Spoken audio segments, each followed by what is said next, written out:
उठावतनिया पनु घघरिया ले ले 2000 होई नमरिया। उठावतनिया पनु घघरिया ले ले 2000 नमरिया। चलिए दोस्तों, आपको मेरा थंबनेल देखकर गाना सुन के पता चलिए गया होगा कि न्यू ट्रैक ऑर्केस्ट्रा सॉन्ग लिखे हैं ले ले 2000 नंबरिया। बिल्कुल फ्री में गाना लिखे हैं। अगर आप सिंगर हैं तो इस गाने को गा सकते हैं, रिकॉर्डिंग करवा सकते हैं। बिल्कुल फ्री में गाना लिखे हैं। तो चलिए, देर किसी बात की, हम डुएट लिखे हैं न्यू ट्रैक गाना। तो चलिए गाना को स्टार्ट कर रहे हैं।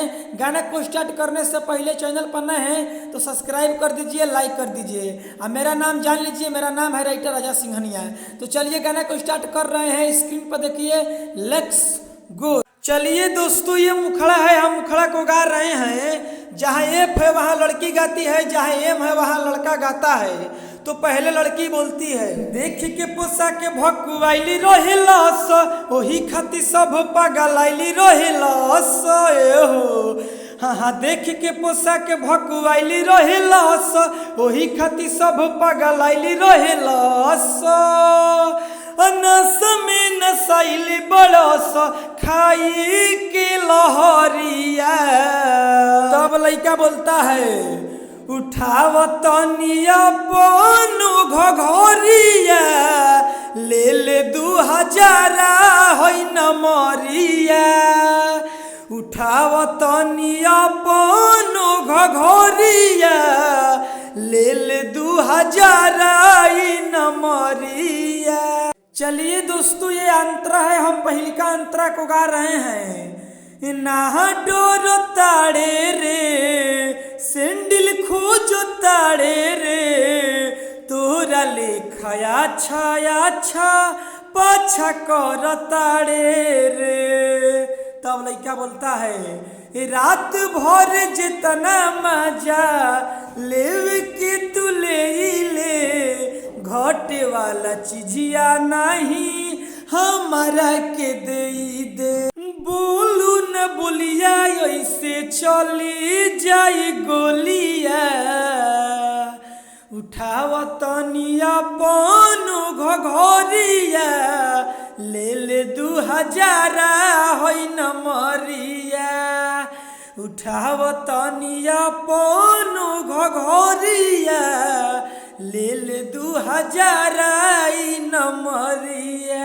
चलिए दोस्तों, ये दूसरा का अंतरा है, हम दूसरा का अंतरा को गा रहे हैं। पहले लड़की बोलती है, चिहत काहे बाड़े रे, नाच देखे अइले रे, ओ सटे जावा पचढ़ के कहे देह में सट ताड़े रे।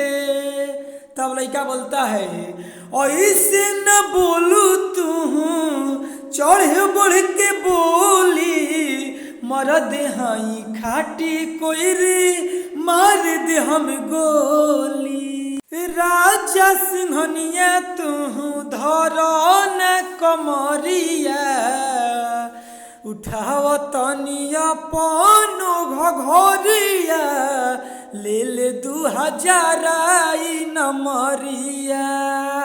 उठावतनिया पनु घघरिया ले ले 2000 होई नमरिया।